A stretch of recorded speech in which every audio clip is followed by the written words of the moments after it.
Welcome to Beautiful, Confident, and Safe, a podcast by Lewisburg Plastic Surgery featuring Dr. Normington. Hi, I'm Jordan Thomas. In each episode of this show, Dr. Normington and I will sit down for an unscripted conversation about a variety of plastic surgery topics. Our goal, as with everything we do here at Lewisburg Plastic Surgery, is to provide you with the educational resources you need to make the best decision and allow you to feel beautiful, confident, and safe. Let's get started. Hi, Dr. Normington. How are you today? Great, Jordan. How are you? Good, thanks.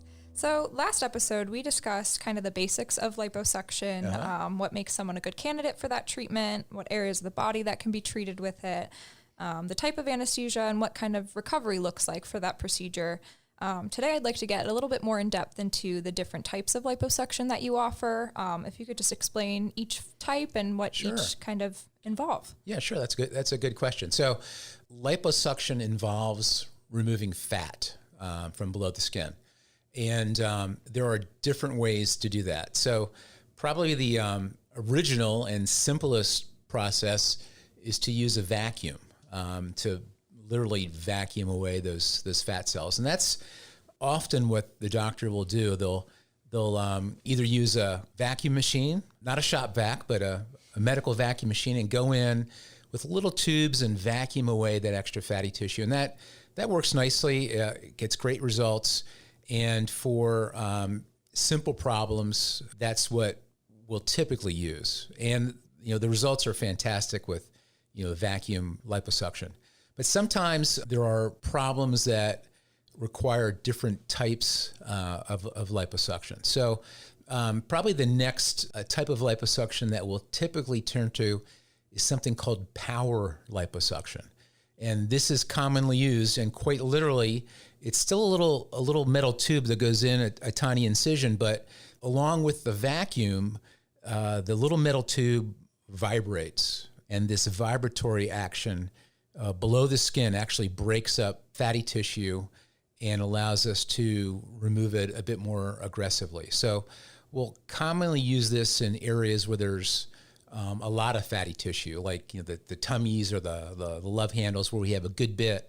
We'll go in with these little vibratory tools, basically, and go in and break up this fatty tissue and then remove it. And studies have shown that that's actually the most effective way to remove fatty tissue. They've done studies comparing different kinds, and power liposuction has been shown to be the most effective. So that's what we'll turn to if a person needs basically a bit more fat removal. But then sometimes we'll also turn to other technology, and lasers are really the next technology that's appeared in the horizon for treating liposuction. So instead of using a little vacuum tube that we go in and vacuum away the fat, we'll introduce a little fiber that sends out a laser beam. And this sounds real science fiction, but basically they've discovered that a specific wavelength of light actually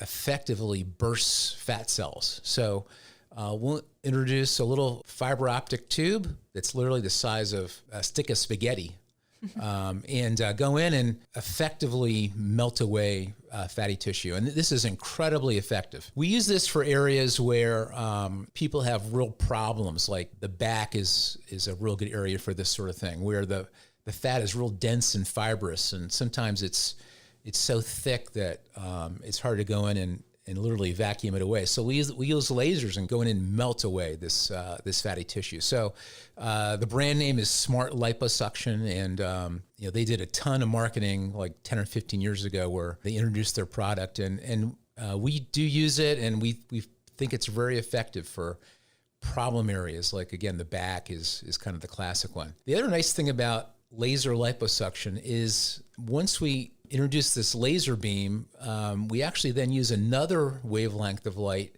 and we can specifically treat the underside of the skin. So for areas where there's maybe a little bit of skin laxity, we'll go in with lasers and treat the deep layer of the skin. And what this does is it causes the collagen to heat up, and then that collagen reorganizes and tightens. So for problem areas like the tummy, where there's maybe a little bit of laxity after having kids, or maybe after a little weight loss, we can go in with these lasers and actually tighten things up a little bit. It also works very nicely for the neck area. The brand name there is called Precision TX, and it's basically a laser liposuction where we'll go in and we'll remove that fatty tissue in the neck, but then also do a little lasering to help tighten it up, because nobody likes to have, a little turkey gobbler after they had their liposuction in the neck. So that allows us to kind of tighten things up. So instead of doing a neck lift or some sort of facial tightening procedure, we can go in and with a laser, treat that area. So those are types of liposuction. And the nice thing about our facility is we have several options, and Dr. Moya and myself can evaluate the patient and really kind of fine-tune the treatment based upon what they have going on, and choose the right modality for their problem. Right. So it's not only just based on the area of the body that they're having treated, it's kind of also evaluating the fat cells and yeah. Okay. The fat cells, and a lot of it's the skin. We'll carefully look at the skin, because if the skin, so that's the issue with liposuction in general. If the skin is kind of loose, right, by removing the fat, you're probably going to cause a bit more skin laxity. Mm-hmm. So the doctor has to kind of carefully evaluate the skin. And if your skin's real loose, then we're probably going to be steering it towards some sort of procedure that would remove that fatty tissue, but more importantly, tighten the skin. So the tummy is a common example. We all hope we can treat our tummies with liposuction, but often we'll have to steer people towards a tummy tuck, which can tighten the skin as well. So that's something your doctor can do at the consultation, is sort out what would be best. Right. Yeah. And is there different costs involved with the different forms of the liposuction? Sure. So that's a great question. So the analogy I like to use, liposuction is kind of like body work on your car. Mm-hmm.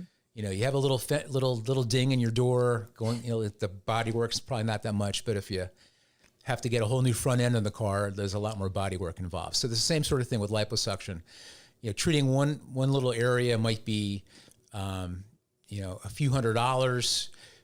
Total body liposuction can get into the $5,000 to even $6,000 range, depending on what the doctor needs to do. And some of the laser liposuctions are more expensive, because then you're getting into the technology itself, which is quite expensive. And would you say they're all done under the same form of anesthesia? Is it still just local anesthesia, depending on what sort of liposuction you're having done? So it really depends upon how many areas we're treating. If we're treating one or two areas, the doctor can numb it up with local anesthesia. If we're getting into a few areas, then we're probably going to be steering the patient towards some sort of anesthesia, whether it's just sedation. And the sedation is often kind of like what you might get with a colonoscopy, as a comparative sort of thing. Mm-hmm. Again, it depends about how much you're doing. Right. Yeah, so if it's a number of areas, we're probably going to be suggesting some anesthesia. And is the recovery different for these types of lasers? Like with specifically like power lipo, you said that it's like a vibration that kind of is breaking up the fatty tissue. Is that a little bit more of a recovery time? They all have recoveries. And, unfortunately, some of the marketing around smart liposuction, they tended to make patients believe there was no recovery, or it was, right back to normal afterwards, but they all have recovery. Right. So the recovery is not too bad, but there's going to be, a little bit of discomfort for a few days. There's probably going to be some element of wearing something to compress the area, mm-hmm. to kind of speed the recovery and reduce swelling. And I think the bottom line is the more we do, the more of recovery you're going to have. So one or two little areas may have a minimal recovery. Several areas might have a bit more. But most people are back to work pretty quickly. Yeah. With that sort of thing. Yeah. Okay. Well, great. Thank you so much. Sure, Jordan. Good topic. Thank you. That's a wrap on this episode of the Beautiful, Confident, and Safe podcast, brought to you by Lewisburg Plastic Surgery and Dr. Normington. Please be sure to subscribe to our show so that you never miss an episode. And for more information on Lewisburg Plastic Surgery, please visit us online at lewisburgplastic.com or find us on Facebook at Lewisburg Plastic Surgery and Dermatology, or on Instagram at Lewisburg Plastic. We'll see you next time.